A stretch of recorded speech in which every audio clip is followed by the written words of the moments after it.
গতকাল আপনার সখীপুর পৌরসভা একজন ভিক্ষুক, ওনার নাম হয়েছে নূরজাহান। তার একটা ছেলে, তার বয়স 8 মাস হবে।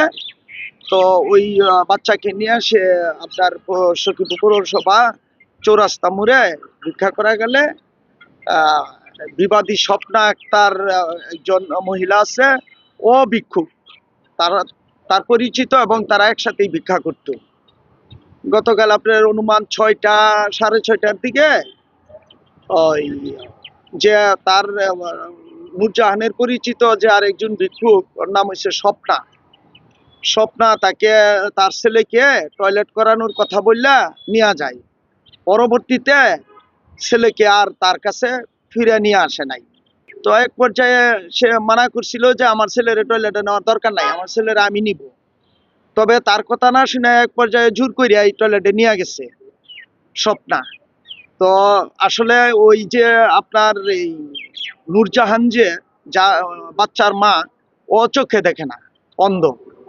তো ওই সুবাদে বাচ্চাটা নিয়ে স্বপ্না এখান থেকে চলে যায়। চলে যাওয়ার এক পর্যায়ে রাত্রে 7টা 7:30টার দিকে আমাদের কাছে আসে, সংবাদ পাই। আমরা দ্রুত ওই সংবাদের ভিত্তিতে আমরা বিভিন্ন মাধ্যমে যোগাযোগ কইরা ওই বাচ্চাটাকে উদ্ধারের আপ্রাণ চেষ্টা করি। তো আমাদের থানা থেকে 2টা টিম 2 দিকে সন্ধানের জন্য বাহির করি, এবং আমি নিজেও সন্ধান করার চেষ্টা করি বাচ্চাটাকে উদ্ধারের জন্য। তো এক পর্যায়ে রাত্রে একটা তথ্য পাই যে বাচ্চাটা নিয়ে তারা ওই কালিয়াকৈর এলাকায় আছে।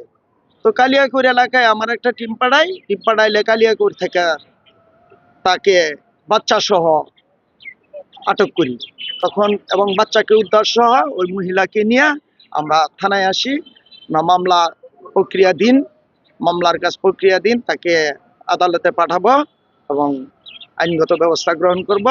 তার বিরুদ্ধে তার আসামির সাথে আরো কেউ আছে কিনা এটা আমরা খতিয়ে দেখতেছি। যারা জড়িত তাদেরকেও আমরা গ্রেপ্তার করব এবং আইনের আওতায় আনবো ইনশাল্লাহ।